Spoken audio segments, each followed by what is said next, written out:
तुगलक वंश 1320 से 1398 ईस्वी। 5 सितंबर 1320 ईस्वी को खुसरो खां को पराजित करके गाजी मलिक या तुगलक गाजी गयासुद्दीन तुगलक के नाम से 8 सितंबर 1320 ईस्वी को दिल्ली के सिंहासन पर बैठा। गयासुद्दीन ने अलाउद्दीन के समय में लिए गए अमीरों की भूमि को पुनः लौटा दिया। इसने सिंचाई के लिए कुएं एवं नहरों का निर्माण करवाया। संभवतः नहरों का निर्माण करने वाला गयासुद्दीन प्रथम शासक था। गयासुद्दीन तुगलक ने दिल्ली के समीप स्थित पहाड़ियों पर तुगलकाबाद नाम का एक नया नगर स्थापित किया। रोमन शैली में निर्मित इस नगर में एक दुर्ग का निर्माण भी हुआ। इस दुर्ग के 56 कोट के नाम से भी जाना जाता है। गयासुद्दीन तुगलक की मृत्यु 1325 ईस्वी में बंगाल के अभियान से लौटते समय जूना खां द्वारा निर्मित लकड़ी के महल में दबकर हो गई। गयासुद्दीन के बाद उलुग खां या जूना खां मुहम्मद बिन तुगलक के नाम से 1325 में दिल्ली के सिंहासन पर बैठा। मध्यकालीन सभी सुल्तानों में मुहम्मद तुगलक सर्वाधिक शिक्षित, विद्वान एवं योग्य व्यक्ति था। मुहम्मद बिन तुगलक को अपनी सनक भरी योजनाओं का, क्रूर कृत्यों एवं दूसरे के सुख दुख के प्रति उपेक्षा भाव रखने के कारण स्वप्नशील, पागल या रक्त-पिपासु कहा गया। मुहम्मद बिन तुगलक ने कृषि के विकास के लिए अमीर-ए-कोही नामक एक नवीन विभाग की स्थापना की। मुहम्मद बिन तुगलक ने अपनी राजधानी दिल्ली से देवगिरी में स्थानांतरित की और इसका नाम दौलताबाद रखा। मुहम्मद बिन तुगलक अपने प्रत्येक मलिक के सम्मान में 2 पोशाक दिया करता था, एक जाड़े में और दूसरा गर्मी में। कहा जाता है कि डाक प्रबंधों के द्वारा मुहम्मद बिन तुगलक के लिए ताजे फल खुरासन से एवं पीने के लिए गंगा जल मंगवाया जाता था। सांकेतिक मुद्रा के अंतर्गत मुहम्मद बिन तुगलक ने कांसा फरिश्ता के अनुसार, तांबा बरनी के अनुसार धातुओं के सिक्के चलवाए, जिनका मूल्य चांदी के रुपये टका के बराबर होता था। एडवर्ड थॉमस ने मुहम्मद बिन तुगलक को प्रिंस ऑफ मनी अर्स की संज्ञा दी। अफ्रीकी मोरक्को यात्री इब्न बतूता लगभग 1333 ईस्वी में भारत आया। सुल्तान ने इसे दिल्ली का काजी नियुक्त किया। 1342 ईस्वी में सुल्तान ने इसे अपने राजदूत के रूप में चीन भेजा। इब्न बतूता की पुस्तक रेहला में मुहम्मद तुगलक के समय की घटनाओं का वर्णन है। इसने अपनी पुस्तक में विदेशी व्यापारियों के आवागमन, डाक चौकियों की स्थापना यानी डाक व्यवस्था एवं गुप्तचर व्यवस्था के बारे में लिखा है। इसने नगाड़ों की भारी ध्वनि के बीच एक स्त्री को सती होने का दृश्य का वर्णन किया है।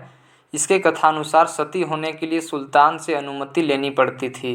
मुहम्मद तुगलक के समय जिया नक्शबी पहला व्यक्ति था जिसने संस्कृत कथाओं की एक श्रृंखला का फारसी में अनुवाद किया था। इस पुस्तक का नाम तूतीनामा था, जिसमें एक तोता एक ऐसी विरहिणी नायिका की कहानी सुनता है जिसका पति यात्रा पर गया है। मुहम्मद तुगलक ने जिन प्रभु सूरी नामक जैन साधु को अपने दरबार में बुलाकर सम्मान प्रदान किया था। मुहम्मद बिन तुगलक की मृत्यु 20 मार्च 1351 ईस्वी को सिंध जाते समय थट्टा के निकट गोड्डाल में हो गई। मुहम्मद बिन तुगलक के शासनकाल में दक्षिण में हरिहर एवं बुक्का नामक 2 भाइयों ने 1336 में स्वतंत्र राज्य विजयनगर की स्थापना की। महाराष्ट्र अलाउद्दीन बहमन शाह ने 1347 ईस्वी में स्वतंत्र बहमनी राज्य की स्थापना की। मुहम्मद बिन तुगलक की मृत्यु पर इतिहासकार बदायूनी लिखता है, अंततः लोगों को उससे मुक्ति मिली और उसे लोगों से। मुहम्मद बिन तुगलक शेख अलाउद्दीन का शिष्य था। वह सल्तनत का पहला शासक था जो अजमेर में शेख मुइनुद्दीन की चिश्ती की दरगाह और बराइच में सालार मसूद गाजी के मकबरे में गया। मुहम्मद बिन तुगलक ने बदायूं में मीरन मुल्हिम, दिल्ली में शेख निजामुद्दीन औलिया, मुल्तान में शेख रुकनुद्दीन, अजूधन में शेख मुल्तान आदि संतों की कब्र पर मकबरे बनवाए। फिरोज तुगलक का राज्याभिषेक थट्टा के नज़दीक 20 मार्च 1351 का हुआ। पुनः फिरोज का राज्याभिषेक दिल्ली में अगस्त 1351 को हुआ। खलीफा द्वारा इसे कासिम अमीर उल मोममीन की उपाधि दी गई। राजस्व व्यवस्था के अंतर्गत फिरोज ने अपने शासनकाल में 24 कष्टदायक करों को समाप्त कर केवल 4 कर खराज, लगान, खुम्स, युद्ध में लूट का माल, जजिया एवं ज़कात को वसूल करने का आदेश दिया। फिरोज तुगलक ब्राह्मणों पर जजिया लागू करने वाला पहला मुसलमान शासक था। फिरोज तुगलक ने एक नया कर, सिंचाई कर भी लगाया जो उपज का 1/10 भाग था। फिरोज तुगलक ने 5 बड़ी नहरों का निर्माण करवाया। फिरोज तुगलक ने 300 नए नगरों की स्थापना की। इनमें हिसार, फिरोजाबाद, दिल्ली, फतेहाबाद, जौनपुर, फिरोजपुर प्रमुख हैं। इसके शासनकाल में खिजराबाद, टोपरा गांव एवं मेरठ से अशोक के 2 स्तंभों को लाकर दिल्ली में स्थापित किया गया। सुल्तान फिरोज तुगलक ने अनाथ मुस्लिम महिलाओं, विधवाओं एवं लड़कियों की सहायता के लिए एक नए विभाग दीवान-ए-खैरात की स्थापना की। सल्तनत कालीन सुल्तानों के शासनकाल में सबसे अधिक दासों की संख्या करीब 1,80,000 फिरोज तुगलक के समय थी। दासों की देखभाल के लिए फिरोज ने एक नए विभाग दीवान-ए-बंदगान की स्थापना की। इसने सैन्य पदों को वंशानुगत बना दिया। इसने अपनी आत्मकथा फतुहात-ए-फिरोज शाही की रचना की। इसने जियाउद्दीन बर्नी एवं शम्स-ए-सिराज अफीफ को अपना संरक्षण प्रदान किया। इसने ज्वालामुखी मंदिर के पुस्तकालय से लूटे गए 1300 ग्रंथों में से कुछ को फारसी में विद्वान अलाउद्दीन द्वारा दलायत-ए-फिरोज शाही नाम से अनुवाद करवाया। इसने चांदी एवं तांबे के मिश्रण से निर्मित सिक्के भारी संख्या में जारी करवाए, जिसे अदा एवं विग कहा जाता था।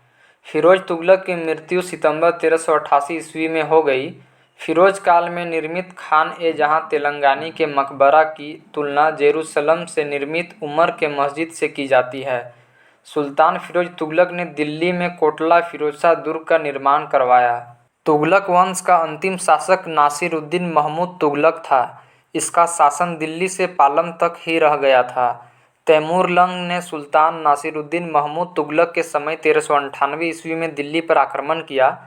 नासिरुद्दीन के समय में ही मलिक-उ-शर्शक पूर्वाधिपति की उपाधि धारण कर एक हिजड़ा मलिक सरवर ने जौनपुर में एक स्वतंत्र राज्य की स्थापना की।